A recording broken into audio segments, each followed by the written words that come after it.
नमस्ते बच्चों, मैं राहुल त्यागी, आपका विषय अध्यापक कक्षा 10। आप सभी का ऑनलाइन क्लास में मैं स्वागत करता हूं। मैं आज आपको सामाजिक विज्ञान यानी एसएसटी में इतिहास का तीसरा चैप्टर जो हम आपको पढ़ाने जा रहा हूं, जिसका नाम है भूमंडलीकृत विश्व का बनना। ये खंड 2 का जीविका, अर्थव्यवस्था एवं समाज का है, जिसमें आज हम इसका पहला भाग पढ़ेंगे। इस पूरे चैप्टर की जो रूपरेखा है इस अध्याय की, जिसमें आधुनिक युग से पहले 19वीं शताब्दी, महायुद्धों के बीच अर्थव्यवस्था, विश्व अर्थव्यवस्था का पुनर्निर्माण और युद्धोत्तर काल, इन 4 विषयों पे हम इस पूरे चैप्टर में पढ़ेंगे। देखिए परिचय क्या है इसका। सबसे पहले परिचय देखते हैं। वैश्वीकरण अथवा भूमंडलीकरण का सामान्य रूप से आशय क्या है, ये समझने का प्रयास कर रहे हैं। इसका मतलब ये होता है बच्चों, उस आर्थिक व्यवस्था से है जो पिछले लगभग 50 वर्षों से, कब से, लगभग पिछले 50 वर्षों से हमारे सामने आई है। परंतु वैश्वीकरण अथवा भूमंडलीकरण विश्व के बनने की प्रक्रिया का प्राचीन इतिहास रहा है। प्राचीन काल से ही लोग व्यापार करने और दूसरे देशों की यात्रा करने, काम की खोज में एक स्थान से दूसरे स्थान को जाने या पूंजी को दूसरे स्थानों में लगाने के लिए दूसरे देशों में जाया करते थे। आपने देखा होगा बच्चों, प्राचीन काल से ही लोग अपने व्यापार करने के लिए, कहाँ क्या करने के लिए, व्यापार करने के लिए, देशों की यात्रा करने के लिए, काम की खोज में, साथ में अपनी पूंजी मतलब अपने पैसे को दूसरे स्थान पर लगाने के लिए दूसरे देशों में जाया करते थे। साथ ही विभिन्न प्रकार की उत्पादित वस्तुओं का दूसरे देशों में आयात, जो भी वो उत्पादन करते थे, जो भी वस्तुएं उनकी उत्पादित होती थी, उनका आयात और निर्यात भी क्या करते थे। आयात और निर्यात का मतलब आपको क्या पता है बच्चों? आयात मतलब होता है कोई चीज़ का लेना, और निर्यात का मतलब होता है चीज़ को भेजना। विभिन्न देशों के बीच सामाजिक, आर्थिक, सांस्कृतिक आदि दृष्टियों से जो पारस्परिक संपर्क आज हमें दिखाई देते हैं, उनके साथ ही हमें उन प्राचीन युगों के बारे में भी जानकारी प्राप्त करने का प्रयास करना चाहिए। जो आज हमें दिखाई दे रहा है वर्तमान में, उस चीज़ों को भी जानने का प्रयास करना चाहिए। यह विश्व ऐसे बना है, इन सभी चीज़ों के माध्यम से इस विश्व का क्या हुआ है बच्चों? निर्माण हुआ है। ये पूरा जो विश्व है, ये एक देश दूसरे देश के साथ कैसे जुड़े हैं, किन किन माध्यमों से जुड़े हैं, किन किन प्रक्रियाओं से जुड़े हैं, ये सब जुड़ने के बाद ही एक विश्व का निर्माण हुआ है। इसके लिए हम और क्या देखते हैं बच्चों? इस अध्याय में हम रेशम मार्ग, व्यापार के माध्यम से विश्व को जोड़ने वाला मार्ग, खाद्य पदार्थ, रेशम मार्ग का नाम क्या है बच्चों? किस नाम रेशम मार्ग क्यों कहा इसे? क्योंकि इसमें व्यापार के माध्यम से विश्व को जोड़ने वाला मार्ग भी कहा जाता है। खाद्यार्थ पदार्थ, जो खाने योग्य पदार्थ होते हैं, खाद्यार्थ पदार्थों द्वारा सांस्कृतिक आदान प्रदान, 16वीं शताब्दी में यूरोपीय द्वारा एशिया तक समुद्री मार्ग की खोज, उनकी विजय व व्यापार, विश्व अर्थव्यवस्था का उदय, उपनिवेशवाद, महायुद्धों के बीच अर्थव्यवस्था यानी महामंदी, विश्व आर्थिक अर्थव्यवस्था का पुनर्निर्माण आदि तथ्यों पर इस विषय में हम जानेंगे। इस चैप्टर में हम क्या क्या जानने वाले हैं बच्चों? सबसे पहले रेशम मार्ग के बारे में बात हो रही है, 16वीं शताब्दी की बात हो रही है, यूरोपीय तथा एशिया समुद्री मार्ग की खोज के बारे में बात हो रही है, महामंदी के बारे में बात हो रही है, अर्थव्यवस्था के उदय के बारे में बात होती है, महायुद्धों के बीच की बात हो रही है। अब देखते हैं आधुनिक युग से पहले क्या है। वो पहला पॉइंट क्या है? आधुनिक युग। विश्व इतिहास के हर दौर में मानव समाज का एक दूसरे देशों के साथ अधिक निकट आते गए। प्राचीन काल से ही यात्री, व्यापारी, पुजारी, तीर्थयात्री विभिन्न उद्देश्यों से दूसरे देशों की यात्रा पर जाते रहे। इनमें से कुछ ज्ञान विभिन्न प्रकार के अवसरों को प्राप्त करने के लिए तथा कुछ आध्यात्मिक शांति प्राप्त करने अथवा यातनापूर्ण जीवन से बचने के लिए एक दो देश से दूसरे देशों में जाया करते थे। यानी इतिहास को अगर हम उठा के देखते हैं बच्चों, तो प्राचीन काल से लोग इधर से उधर यात्रा किया करते थे, कुछ लोग अपने अन्य कामों के लिए जाया करते थे, कुछ अपनी शांति प्रदान करने के लिए जाया करते थे, कुछ अपने जीवन को सही तरीके से अपनी यात्राओं से बचने के, अपने कष्टों को दूर करने के लिए जाया करते थे। कहते हैं अपनी यात्राओं से ये सभी लोग विभिन्न प्रकार की वस्तुएं, धन, अपने देश के मूल्य व अन्यथा अपने हुनर अथवा कौशल, विचार, आविष्कार को अपने साथ लेकर चलते रहे। आज से 3000 ईस्वी पूर्व हमारे देश की प्राचीनतम सिंधु घाटी की सभ्यता भी समुद्री तटों पर होने वाले व्यापार के माध्यम से उन क्षेत्रों में भी जुड़ी हुई थी, जिसे आज समुद्र में पाई जाने वाली कोड़ियों, चीन में पूर्वी कहते हैं, आज हर पश्चिमी एशिया के नाम से जाना जाता है। वैश्वीकरण की इस प्रक्रिया को प्राचीनता का इस विषय से भी अनुमान लगाया जा सकता है कि मालदीव के समुद्र में पाई जाने वाली कोड़ियाँ चीन और पूर्वोत्तरी अफ्रीका तक पहुँचती रहीं। ये कोड़ियाँ प्राचीन काल से पैसे या मुद्रा के रूप में प्रयुक्त की जाती रही हैं। कुछ ऐसी वस्तुएं हैं जिन्हें आज हम मुद्रा और पैसे के रूप में जानते हैं। यही नहीं, रोगों का प्रसार करने वाली कीटाणु का दूर से दूर देश तक पहुंचने का इतिहास भी 7वीं शताब्दी तक खोजा जा सकता है। 13वीं शताब्दी के बाद तो एक देश दूसरे देश तक फैलने वाले कीटाणु की जानकारी निश्चित रूप से काफ़ी रूप से इस पर प्राप्त होती रही है। आप भी जानते हैं, आज भी वर्तमान की अगर मैं परिस्थिति की बात करूं, ये कीटाणु क्या है? ये कीटाणु वही जिस प्रकार से आज आप सभी जानते हैं कोरोना, जिस तरीके से ये एक दूसरे देश से दूसरे देश के बीच फैल रहा है, इस तरीके से पहले भी बहुत सारी बीमारियां, बहुत सारे कीटाणुओं के माध्यम से अनेक बीमारियां फैली करती थी। आज पहले इनका पता नहीं लग पाता था, पर आज वर्तमान समय में इनको स्पष्ट रूप से इनकी जानकारी प्राप्त लोगों को होती रही है। रेशम मार्ग यानी सिल्क रूट से जुड़ी दुनिया, सिल्क मार्ग और व्यापार तथा धर्म संस्कृति के प्रसार के माध्यम से विश्व को जोड़ने वाले मार्ग की योगदान। आधुनिक युग में पहले संसार से दूर दूर स्थित देशों के बीच व्यापारिक सांस्कृतिक संपर्कों का सबसे जीवंत उदाहरण सिल्क मार्ग रहा है। इस सिल्क मार्गों ने विश्व व्यापार तथा संस्कृति द्वारा किस प्रकार जोड़े गए, हम यह निम्नलिखित बिंदुओं के आधार पर ज्ञात हो सकता है। सिल्क मार्ग एशिया का विशाल क्षेत्र को आपस में जोड़ने के साथ साथ एशिया, यूरोप, उत्तरी अमेरिका महाद्वीपों को भी आपस में जोड़ने का काम आपस में जोड़ने में बहुत ही सहायक होते रहे। इस मार्ग में अगर हम दूसरे पॉइंट की बात करें, चीन में बनी सिल्क रेशम को पश्चिमी देशों तक भेजा जाता था। इसके साथ ही चीन में बनाई जाने वाली पाटरी का भी बाहर देशों के निर्यात किया जाता था। यानी ये मार्ग हमारे बहुत सारे व्यापार कार्य के लिए प्रयुक्त किया जाता था। इसके बाद देखते बच्चों, भारत में दक्षिण पूर्व एशिया कपड़े, मसाले चीन के विश्व अन्य देशों को भेजे जाते थे। जबकि एशिया के चौथे पॉइंट में क्या करें, जबकि एशिया के व्यापारी वापस लौटते थे तो अपने साथ यूरोप से सोना, चांदी जैसी कीमती वस्तु लेकर भी आते थे। इस मार्ग के माध्यम से व्यापार के साथ साथ धार्मिक एवं सांस्कृतिक क्षेत्रों में भी एक दूसरे के साथ बीच आदान प्रदान होता था। ये 5वें पॉइंट में बात की गई है। ईसाई धर्म, मुस्लिम धर्म, बौद्ध धर्म का संभवतः इसी मार्ग के विश्व के देशों में प्रसार हुआ था।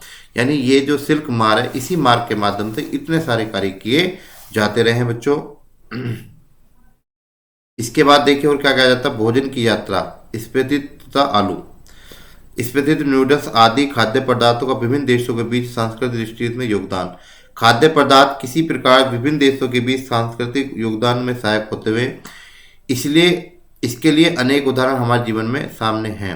जबकि व्यापारी तथा यात्री एक दूसरे देश में जाते थे तो जाने अनजाने में उस देश की नई फसलों के बीज भी वो आते थे।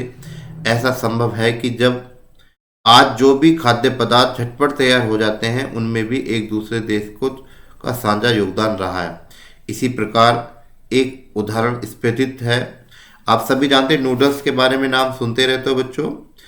ऐसा माना जाता है कि नूडल्स चीन से पश्चिमी देश में पहुंचे, वहां इन्होंने स्पेगेटी का जन्म हुआ। इसी प्रकार संभवतः पास्ता 5वीं शताब्दी के अरब यात्रियों के साथ सिसिली, जो अब इटली का एक टापू है, वहां पहुंचा। इस प्रकार के आहार खाद्य पदार्थ भारत और जापान के बीच भी पाए जाते हैं। यह संभवतः है कि इस प्रकार के खाद्य पदार्थ जन्म के संबंध में भी काफ़ी जानकारी प्राप्त न कर पाए, फिर भी इनके आधार पर यह सुनिश्चित रूप में कहा जा सकता है कि आधुनिक युग में विश्व में के विभिन्न देशों में सांस्कृतिक दृष्टि से आदान प्रदान हो रहे हैं। बच्चों, अगर हम बात करें यात्रा में, अगर हम सिल्क मार्ग की बात कर रहे हैं, भोजन की यात्रा की बात करें, आज हम सब देख रहे हैं वर्तमान में, अगर हम अपने देश की भी बात करें तो यहाँ पर बहुत सारे नए नए प्रकार के नूडल्स आपको देखने को मिलते हैं। ये संस्कृति और हमारे आपस में एक दूसरे के आदान प्रदान के माध्यम से एक दूसरे को देखने को मिलते हैं। आज से 500 वर्ष पूर्व हमारे पूर्वजों के पास आलू, सोया, मूंगफली, मक्का, टमाटर, शकरकंद जैसी खाद्य पदार्थ नहीं थे। यूरोप के एशियाई देशों में ये खाद्य पदार्थ तब पहुंचे जब क्रिस्टोफर कोलंबस गलती से आज के अमेरिका पहुंच गया। यहाँ अमेरिका की कहते हैं आशा उत्तरी अमेरिका, दक्षिण अमेरिका, कैरेबियन द्वीप समूह में जब कोलंबस ने अमेरिका की खोज था। आप सभी जानते हैं बच्चों, क्वेश्चन आता कि अमेरिका की खोज में किसका योगदान है? कोलंबस का। यूरोप तक लोग वहां पहुंचे और हमारे आसपास जो भी अन्य खाद्य पदार्थ उद्भूत उनमें से उन्होंने बहुत से खाद्य पदार्थ अमेरिका के मूल निवासी अमेरिकन इंडियंस से हमारे पास आए। यूरोप और आयरलैंड के जनजीवन पर आलू का क्या प्रभाव देखने को मिला? कहते हैं विभिन्न देशों में कई बार नई फसलें आने से वहाँ के लोगों के जीवन में बहुत अंतर आ जाता है। उदाहरण के लिए साधारणतः आलू की फसल बोने और उसके प्रयोग में यूरोप में निर्धन लोगों के जीवन पूरी तरह बदल गया। इस तरह केवल न भोजन से पहले बेहतर हो गया बल्कि उनकी आयु में वृद्धि होने लगी। आयरलैंड के निर्धन काश्तकार जो आलू की फसल पर सीमा तक आश्रित थे, 1840 ईस्वी के लोग दशक में किसी भी बीमारी के फलस्वरूप आलू की फसल खराब हो गई तो आयरलैंड के लाखों लोगों को भूखमरी के कारण मृत्यु भी हो गई। ठीक है बच्चों, आगे देखते हैं विजय, बीमारी और व्यापार। ये सब हमारे भूमंडलीकरण में ये सारी बातें हमें देखने को मिल रही हैं बच्चों। 16वीं शताब्दी में जब यूरोप में जहाज लेकर जाने वाले लोगों ने एशिया तक समुद्र मार्ग की खोज लिया और अमेरिका तक भी पहुंच गए तो आधुनिक युग में पूर्व आधुनिक युग बहुत छोटा सा प्रतीत होने लगा। यूरोप वासियों की एशिया और अमेरिका पहुंचने पर पूर्व हिंद महासागर के रास्ते का व्यापार होता था। यात्री विभिन्न प्रकार के सामान, ज्ञान और परंपराएं इसी समुद्र रास्ते से एक दूसरे तक पहुंचाते रहे। ज्ञान की बातें, सामान आदि और हमारी जो परंपराएं, रीति रिवाज है उन्हें पहुंचाने का काम भी वो करते रहे। वहाँ यूरोप के लोगों के प्रवेश से लोगों को आना जाना और भी बढ़ गया। यहाँ लोग व्यापार आदि उद्देश्य से यूरोप में जाने लगे। अमेरिका की खोज से पूर्व इस देश में संसार में किसी भी प्रकार का संपर्क नहीं था। 16वीं शताब्दी में उस विशाल भूमि, अनगिनत फसलें, अनगिनत खाद्य पदार्थ के कारण अमेरिका के लोग जीवन में हर दृश्य परिवर्तन होने लगा। अमेरिका की खोज के उपरांत ही यूरोप के व्यापार में वृद्धि हुई। जब अमेरिका की खोज होगी तो यूरोप के लोगों के अंदर भी व्यापार करने में बहुत ज़्यादा सफलता हुई। वर्तमान में पेरू, मैक्सिको की खानों में से प्राप्त होने वाली कीमती वस्तुएं, विशेष रूप से चांदी के कारण यूरोप देशों में संपत्ति में वृद्धि हुई। यही नहीं, पश्चिमी एशिया के देशों में होने वाले व्यापार में भी गति प्रदान की गई। दक्षिण अमेरिका में धन संपत्ति के बारे में भी पूरे यूरोप में अनेक कस्तें बनी। इन्हीं कस्तों या किंवदंतिवादियों ने कारण ही यूरोप में लोग डोनाल्डो को सोना का शहर माना जाता है। एल डोनाल्डो का सोने का शहर माना जाता है।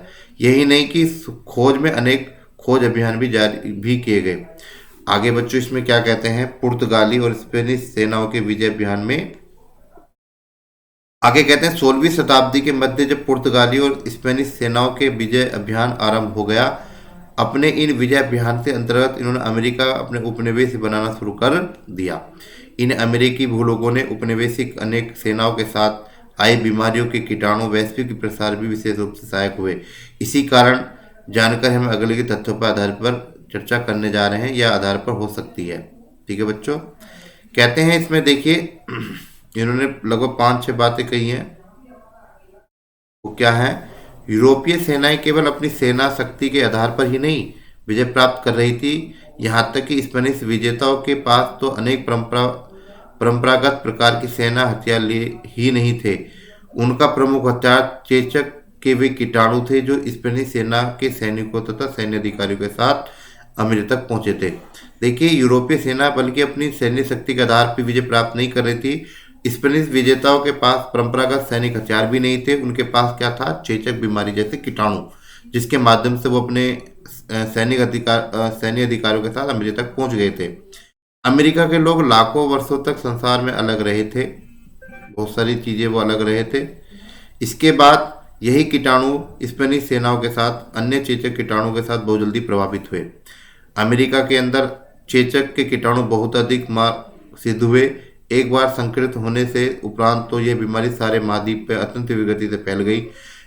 4 में क्या कह रहे हैं? जिन स्थानों पर यूरोपीय लोग, ठीक है, यूरोपीय लोग अभी तक नहीं पहुंचे थे, वहां भी लोग चेचक के कीटाणु की चपेट में आने लगे। इन अमेरिकी महाद्वीपों सारे मानव समुदाय का समाप्त कर डाला।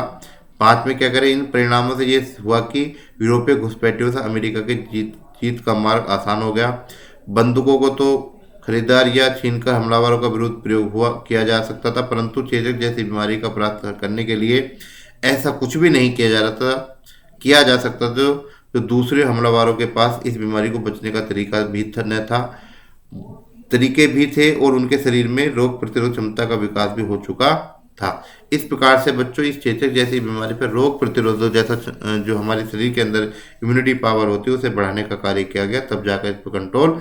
इस प्रकार से बिना किसी विशेष चुनौतियों का सामना किए यूरोप में अपने लक्ष्यों को प्राप्त हो गई। यूरोपीय वही आसानी से अमेरिका में भी अपने उपनिवेश बनाते चले गए। इसी कारण यहाँ पर यह कहना सही होगा कि पूर्वी आधुनिक विश्व में बीमारी के वैश्विक प्रसार में अमेरिका भूभागों में उपनिवेशीकरण को सहज बना दिया और ये बीमारी उपनिवेशीकरण की सहज हुई। अब जैविक युद्ध क्या है बच्चों, इसे समझने का प्रयास करते हैं। कहते हैं न्यू इंग्लैंड स्थित मैसाचुसेट्स की कॉलोनी के पास गवर्नर जॉन विथहाफ्स ने 1634 ईस्वी में लिखा था कि छोटी चेचक उपनिवेशीकरण ईश्वर का वरदान है। देसी जनता छोटी चेचक के कारण लगभग पूरी तरह खत्म हो चुकी थी। इसी तरह परमेश्वर ने हमारी मिलियत पर हमें मिलियाकाना हक भी दिया। 19वीं शताब्दी से यूरोप में कमजोर स्थिति में उनके अमेरिका जाकर व्यापार करना पड़ा। 19वीं शताब्दी में यूरोप के कमजोर स्थिति के जो लोग थे उन्होंने अमेरिका में जाकर अपना व्यापार करना शुरू कर दिया। 19वीं शताब्दी तक यूरोप में निर्धन और भूख का भी सम्राट था। वहाँ पर नगरों में जनसंख्या की बहुत अधिक भीड़ थी और चारों तरफ बीमारियां फैल गई थी। इसी कारण लोग असंतुष्टता के कारण अपने स्थान को छोड़कर दूसरे स्थान पर भी जाने लगे थे। यही कारण था कि अनेक लोग यूरोप में भागकर अमेरिका जाने लगे। वहाँ यूरोप के लोगों को अमेरिका से पकड़कर लाए गए गुलामों को जबरन अपने व्यापार आदि विभिन्न कार्यों में लगा दिया गया। इन गुलामों को काम पर लगाकर यूरोपीय बाजारों के लिए कपास और चीनी का उत्पादन किया जाने लगा। ठीक है, इसके बाद 18वीं शताब्दी में चीन और भारत के संसार के सर्वाधिक धनी के देश 18वीं शताब्दी तथा चीन और भारत संसार के सर्वाधिक धनी देश। बाद में यूरोप विश्व व्यापार का केंद्र बन गया। चीन और भारत दो ऐसे देश हैं जो 18वीं शताब्दी में काफ़ी समय तक बीत जाने के उपरांत भी संसार के सबसे धनी देशों में गिना जाते थे। एशिया के अन्य देशों की तुलना में दो देश व्यापारिक दृष्टि से दबदबा बनाए हुए थे। फिर भी विशेषज्ञों के अनुसार 15वीं शताब्दी से चीन अन्य देशों के साथ अपने संबंधों को काम करना शुरू कर दिया था। इसी कारण संसार के अलग थलग पड़ गया।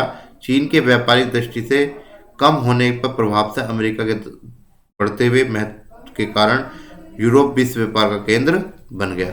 इस प्रकार से बच्चों इस वाले वीडियो में, इस वाले भाग में मैं आपको यहीं तक पढ़ाऊंगा। ये बातें जितनी भी हमने भूमंडलीकरण विश्व में बनने में जो बातें कही हैं, इस पे जो हमने चर्चा की इसे ध्यानपूर्वक आप समझें, ये समझने का प्रयास करें। इसका जो अगला भाग है वो अगली वीडियो में लेकर उपस्थित होंगे। 19वीं शताब्दी के बारे में चर्चा करेंगे। धन्यवाद।